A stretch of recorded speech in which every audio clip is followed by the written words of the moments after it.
Printemps 2009, le Stade de France près de Paris s'enflamme une nouvelle fois pour Kassav.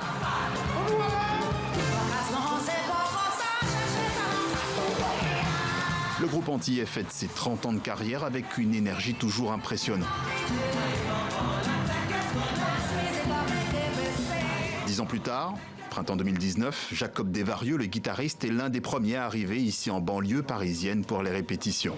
Faut tout mettre en marche, quoi. Rien n'est laissé au hasard. Kassav prépare cette fois ses 40 ans. C'est écrit sur la guitare. 40 ans d'une musique qu'il a co-inventée, le zouk. C'est avec Pierre-Edouard Decimus, en fait, qui lui était bassiste dans un groupe qui s'appelait les Vikings, qui a eu l'idée de monter un groupe qui serait guadeloupéen, mais que le nom soit guadeloupéen, que la musique soit guadeloupéenne, que ça se sache. Donc il a réfléchi beaucoup au concept avant de faire même une première note de musique.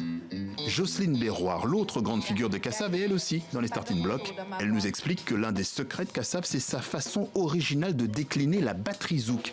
Mais qu'est-ce que c'est ? C'est vrai que la batterie, c'est pin, pour résumer. D'accord ? Mais Kassav, en général, n'utilisait pas cette façon de jouer à tout prix. Il y avait d'autres manières, c'est-à-dire qu'on pouvait faire sauter une partie, mais qui se retrouvait avec un autre instrument, ou avec la percussion, ou avec autre chose. Le tout, c'est qu'il fallait que ça swing zouk. Jocelyne Berroir, l'une des mémoires du groupe. Ces photos ont accompagné toute l'épopée Kassav. Kassav, c'est plusieurs millions d'albums vendus dans le monde depuis 1979, des tubes comme Si et Bois, Siwo, Collet Serré, Oulé, et surtout, zouk là, c'est le médicament Nouni.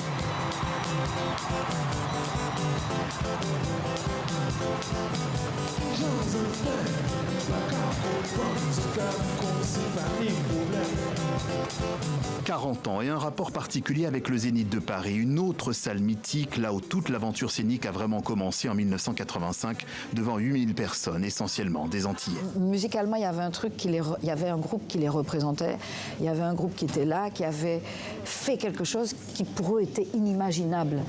Et le premier Zénith a été déterminant. C'était celui qui faisait les gens se tourner et regarder ce qui se passait dans la salle autant que ce qui se passait sur scène. Ils avaient l'impression de faire peuple. Faire peuple et communier encore longtemps avec lui à travers le zouk.